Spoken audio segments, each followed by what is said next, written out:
So apparently I'm live. The man says I'm live. I'm not ready to be live, but that's okay. We're live. So yeah, the show will start there, somewhere there-ish, give or take. Let's put it on that side so it's not on my face. And yeah, if you're watching this and it's not, 9:24 in the morning Pacific time, then that's not live. So you don't want to watch this. You want to watch the one that's popped up here. If nothing pops up there, then this is the one you want to watch. Scrub ahead till that hits 0, yada, yada, you know the routine. In the meantime, I need to find my graphic for today's show because my network is not wanting to connect. So, little details like that. I could load yesterday's graphic, but that would be silly, so I'm trying to type in a password while I speak, which is remarkably a hard thing to do, hence you seeing my brain coming to a screeching halt, backing up slightly. Did you hear the beep, beep, beep? As the brain backed up, it happened. So now I've mounted, no, I haven't mounted the server. The server's spinning up, apparently. It's what it does on a daily. So I updated to Mojave on the system, because I got to test one of them, and I'm still waiting for the system to actually wake up, and you know how it is. Oh, look, there, it's awake. So somewhere in here, there we go. There's the Photo Moments graphics. There's the folder. There's the picture for today. All right, so now I can do, wait, can I, sometimes, there we go. We're gonna, I stopped the, I quit the software that controls the switcher that I need to load the graphic into because so if the server isn't mounted when I launch the app, then the app, we're talking about the ATEM switcher, never sees the server. I have to relaunch the app. And unfortunately, every time you launch it, it has to re-download everything from the ATEM itself, which is really annoying. It's not significant, it doesn't really matter, but it's just one of those really annoying things. And now I'm getting these constant, these are fun, these constant, this software wants to take control of your system buttons, annoying things, which is super tediously annoying. Anyway, look, okay, there's the graphic loaded. Okay, so here we go. Now we can get on with the show that's going to be starting soon. All right, here, let's try this for a change.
it's one of those let's just run around like a bunch of headless chickens and try and get the day together kind of a day. But I think we got it. I think we're there.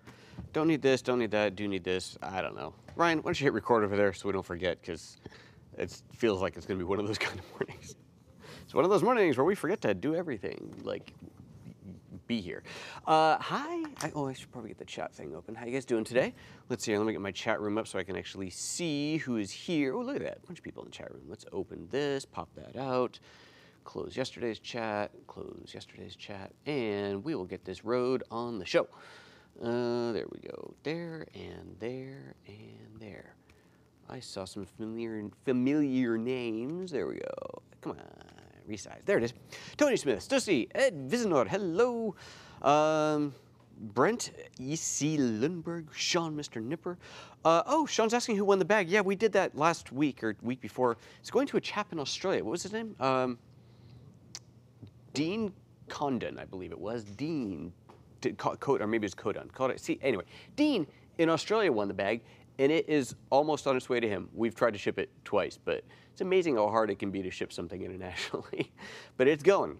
We will let Dean know the tracking information once it's on its way. Okay, that's at 0. Good, because I need this now. Let's get rid of this and that. And let me make sure this is working, because we're going to need this today. And we will have ourselves a wee little show at some point. It's just, oh, right. I totally forgot I can't do something. Okay, hold on. Ooh, this is still set up. Oh, you know what? I was going to show you guys this the other day, and I totally forgot. This is for you live pre-show people. So you know I've got the top-down camera, right? So there, that's close today. Here, let's focus that.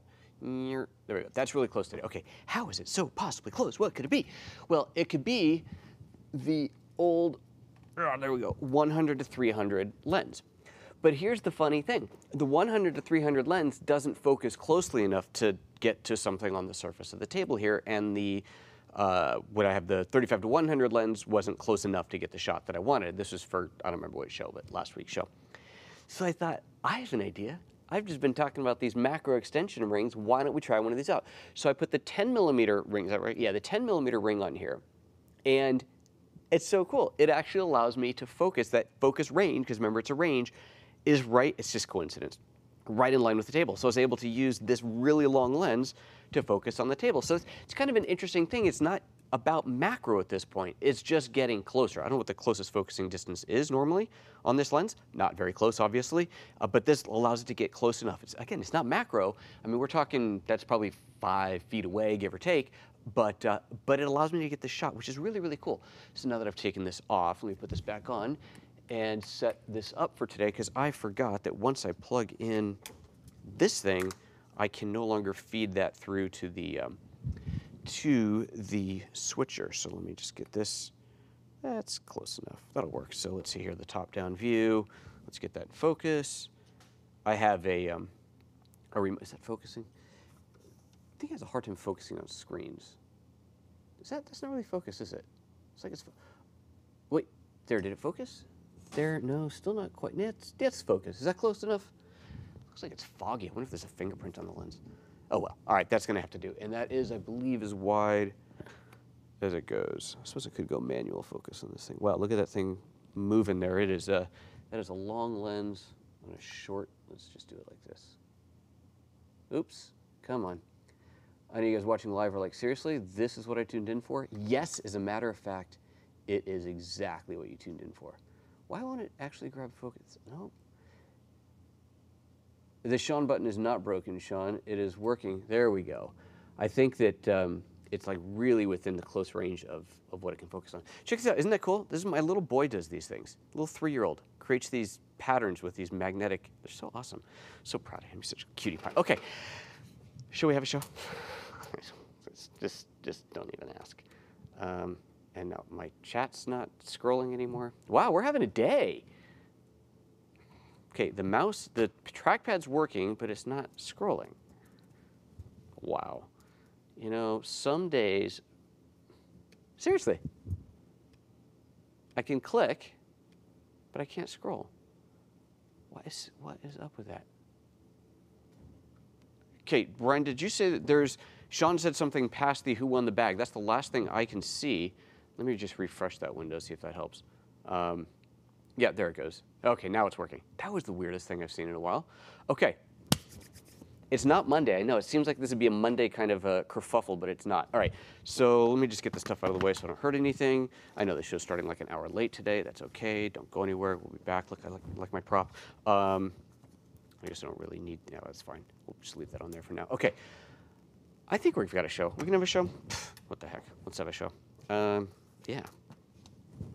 Whatever. We're recording. God, good enough. I'm going to leave that. We're recording. Hey, let's do this, shall we? On today's show, we're going to be talking about Lightroom Mobile on iOS 12 and how some improvements have been made so that when you're using this little guy, things have gotten a bit better.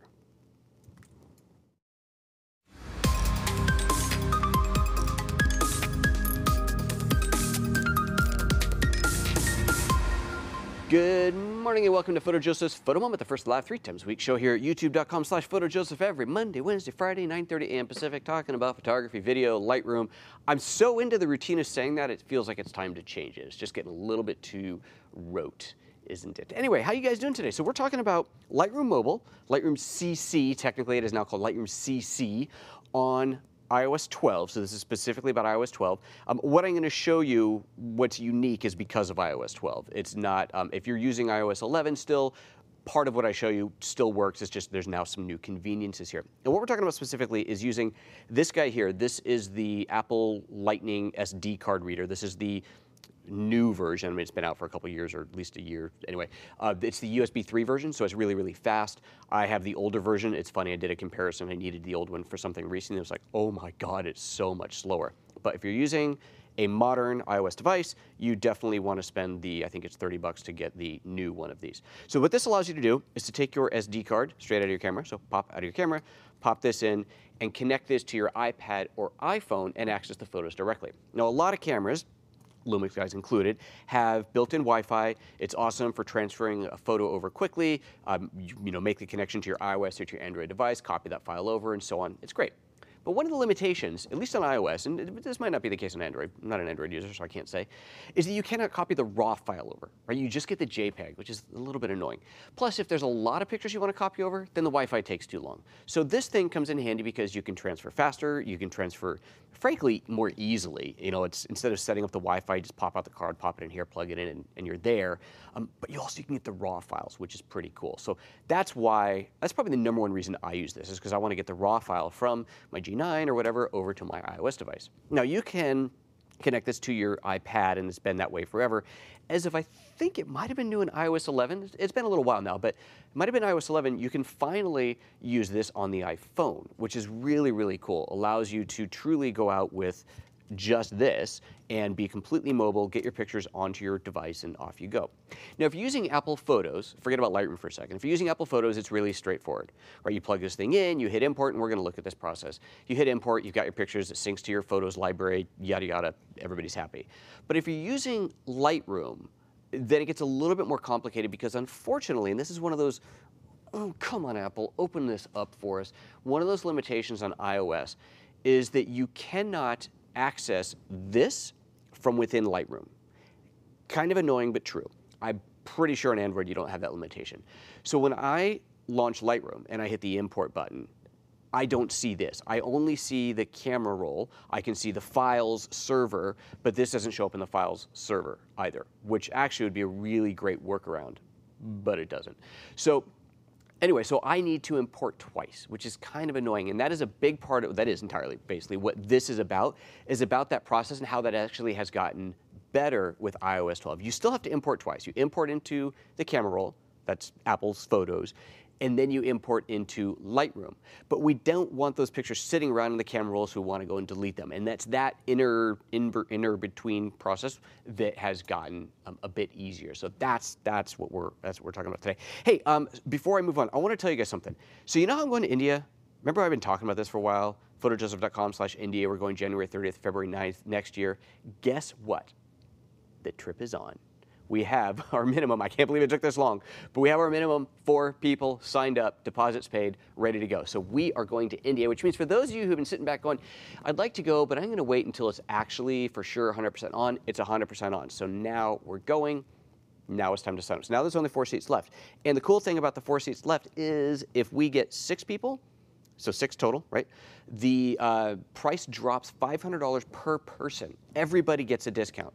If we fill it with 8 people, everybody gets a $750 discount. So it's a pretty significant discount, right? So basically, as I add more people, I'm kind of ratcheting down my profits because a lot of my cost is fixed, whether there's 4 people or 8 people. So I'm passing that on to you guys instead of saying, ooh, I just get to pocket more money. So trying to be a nice guy about this and trying to make it easier for more people to come. So if you are on the list, if you're one of those coming, remember that if you can get a friend to sign up, it could end up saving you $500 or even $750. So pretty cool. PhotoJoseph.com/India. If you got any questions about it, you know what to do. Pop them in the chat, pop them in the comments, whatever. We'll go. Okay, so that's the big push for today. Actually, just one more big push for today. I forgot to do a card for this, but if you go to PhotoJoseph.com/events, I am going to Boston in 2 weeks. No, sorry. I'm going to Boston in 2 weeks, so that you should definitely check out. But more importantly, right now, I shouldn't say more importantly because that's not true. Let me bring this up on the big screen here. Let's see here. Events. There we go. Here we go. So here's the Boston event right there. So Friday, October 19th, Saturday, October 20th, getting started with video and travel photography. That's in Boston.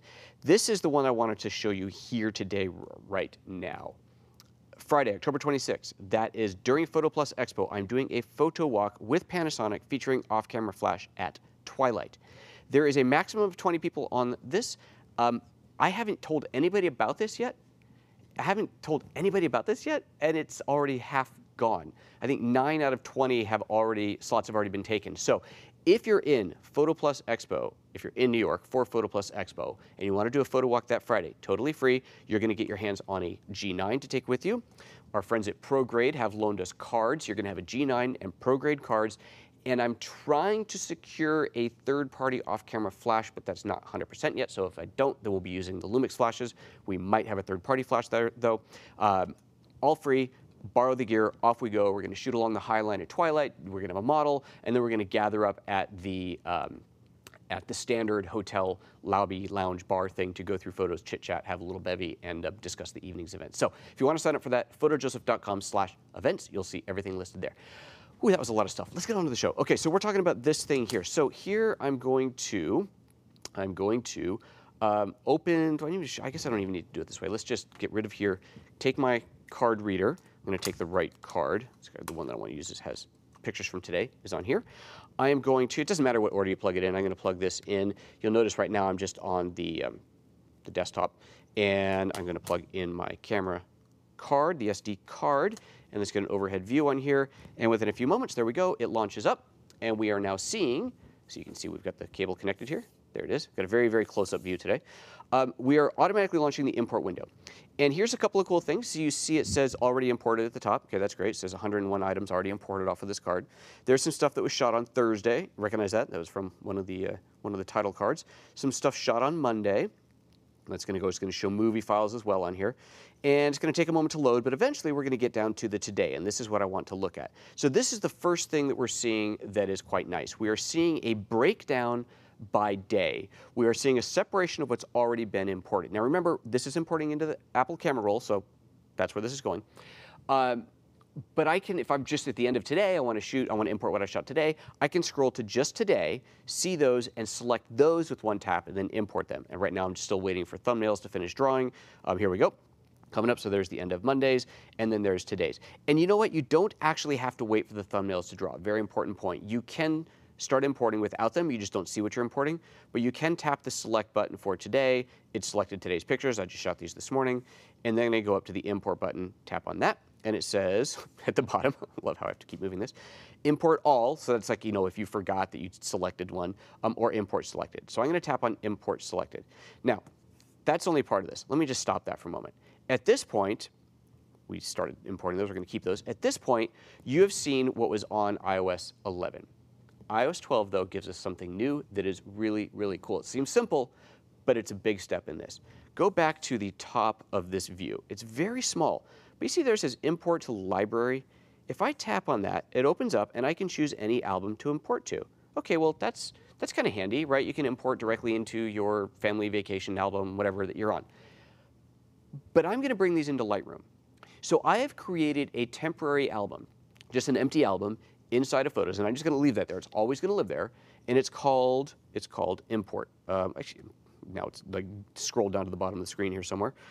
Naturally, because iOS wants to put things wherever it wants to on any moment's notice. But if I scroll down far enough, there it is. See, there it says Import Temp.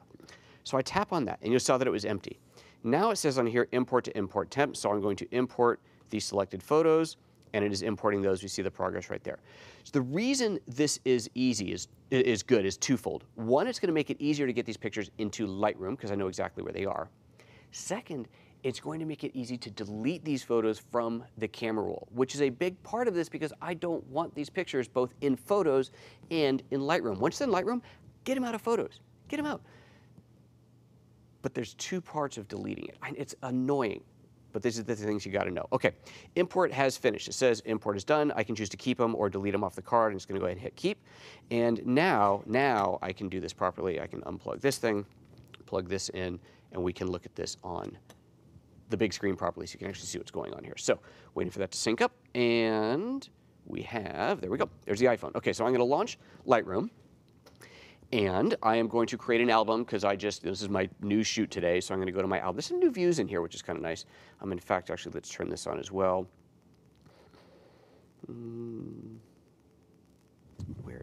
Sorry, there's a feature I want to turn on here. I'm getting some static in there, aren't we? That is interesting. I'm hearing that. Where is gesture shortcuts? There we go. Show touches. That's what I wanted. We'll cut that part out of the other video. Okay, so I'm into albums. I want to create a new album. Let's see here. This is 2018. I'm going to go into my 2018. I'm going to create a new album here, create a new album, and we'll call it, what's today? It's 2018-10-03. And I have my own naming format many of you are familiar with now. I go in there and I go spacebar space, and then I can just call it, I don't know, morning, because that's what it was. Nothing exciting there. Okay, so I just created an empty album. Now the album's created, it's down at the bottom. I tap on that, it opens it up, and you'll see in the bottom right corner, we see the ability to add our pictures. So I tap on that to add from the camera roll, right? Add from camera roll. And here I see all the pictures that are in here. And if I just imported these few, they're probably going to be at the top. It's probably easy enough to go in here, and I can tap and hold on that for a moment. You see at the bottom now it says select all, deselect all, or select range. I tap select range, and then I tap the last one of those, and that's those. If for some reason, let's say you had imported them into your phone, and then you went off and did something else, you didn't get to Lightroom right away, you're shooting pictures on your iPhone, and you wanted to find just those imports, then at the top where it says camera roll, I could tap on that, navigate to my import. Let's see here, where is it? Love how things are just nicely alphabetized. There we go, import temp, I select that, and now I can tap on this and say, let's just select all. Select all. That's not bringing up the same menu there. That's handy. Oh, there it is. That's weird that it's in a different place when we're inside the menu. Anyway, select all. So you saw that. Tap on the three dots on the top. For some reason, in a different place. Select all. And then add those 6 photos. Okay, so those are now getting added to Adobe Lightroom. So we can see those popping up, populating the space. Once those are in, successfully imported, I no longer need these in Photos. So this is a big part of this key. So I'm going to go into the Photos library. And at this point, again, if I had just done this, it might be easy enough to just say, oh, there they are. But you see it says I'm looking at albums, there's home, there's some pictures I shot on my iPhone this morning as well as the ones that I just imported. I want to make sure I'm getting just the ones that I imported. So I'm going to go to my albums, there's my import temp right on top. I'm going to select all of those and delete them. And I want to make sure I hit delete, not just remove from album. That's deleting them. This way, they are not going to sync both to Adobe Lightroom and to Apple Photos. But here's the big other thing. At this point, when I hit delete, they're not actually deleted. These have been moved into the recently deleted folder, album, whatever. These now need to be deleted a second time to truly eliminate them. Now, this is not going to take up more bandwidth if you leave them there, but until you get on Wi-Fi. But if you just want to really do due diligence, clear these things out, then you're going to go back into your albums. You're going to look for your recently deleted, which I don't even know where those things are anymore. All photos, where are we? Somewhere in here, we're going to find this is recently deleted. Great, somewhere in there. People and places. I'll see it's all moved around. Oh, this is actually kind of, oh, there it is at the very bottom. Oh, this is new. I haven't really played with this yet in iOS 12. Down at the bottom, recently deleted. There we go. And now I can go to the very top for the newest ones there they are, and I could select those now here and delete those out. So if I wanted to truly delete those, I would have to do it that way. A little extra tedious, but this will save them from automatically getting uploaded over Wi-Fi. And I know that that happens because if I go to my desktop computer and I launch photos and I look in the recently deleted, I see them there as well. So they are actually syncing up.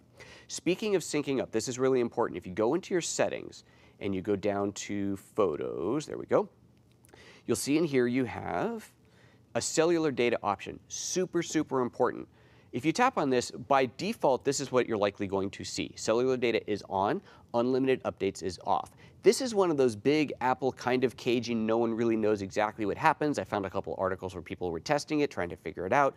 But essentially what this is saying, if you leave it as it is now, cellular data on, unlimited updates is off, this means that your phone will use cellular data to upload some pictures.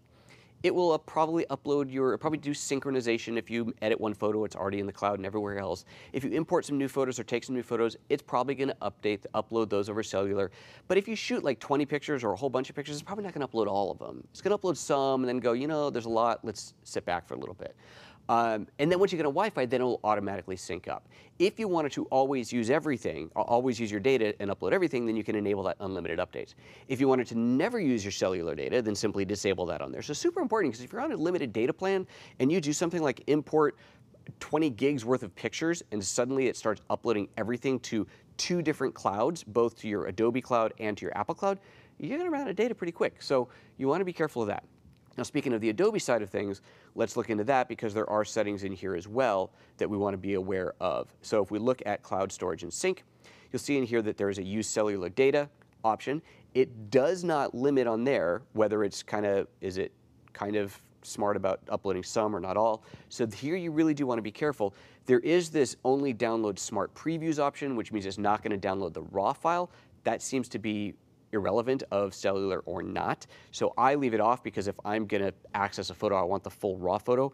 But that use cellular data option is something you do want to be careful of. If you are spending a lot of time on cellular, you may want to turn that off because once you import those 20 gigs of raw photos that you just shot, they could start filling up your taking up all your bandwidth. I actually ran into this once at a hotel where their Wi-Fi was crappy, and so I was on my iPad, and I imported a bunch of pictures that I shot during the day, and I had it on LTE, and suddenly everything slowed down like crazy. And what's going on? Called T-Mobile, figured out that I was being throttled because I had hit my cap. Oops. So I want to be aware of that. So anyway, so there's basically what we're going through. So it's the process, admittedly tedious, admittedly too many steps, but it is cleaner than it used to be. Shoot your pictures on your SD card. Pop your SD card into the reader, into your phone, tablet, whatever. Import them into a temp import album. Just create that album, leave it there, import them in. Once they're in the Apple Photos app, then you can switch over to Lightroom, create your album if you need to create an album, import into there. Once they're confirmed there, you can go back to Apple Photos and delete them. Made easier because they're all in one single album that you've created. You delete them, make sure you hit delete, not just remove from album, and then don't forget to go into the deleted and delete them a second time from there. And that is your slightly improved workflow from what we had over iOS 11. I know, it's still a pain in the butt, but it works. And the fact that you can go out there with your full-size camera and your iPhone or an iPad and one of these things and have a complete mobile editing workflow is still pretty awesome. And then of course, since you're using them in Lightroom CC on your mobile device, once you get over to your computer, let's see, I would wager that this is already here. Yes, it is. So I look over at my Mac. Here is my morning. There's the one I just imported, 10:03 morning, and there we go. So there's the pictures that I just imported that I shot this morning on the way to work. So that's it. That, my friends, is it. Nice and easy, a little tedious, but it works. So there you go. I hope that is helpful and interesting to you. So as usual, if you are watching live and you have a question, get ready to pop that up into the live chat. Make sure you put @PhotoJoseph in front of it. And if you are not watching live and you have a question, well, just drop it into a comment anywhere, and I'll do my best to get to it when I can. See you back here in a minute.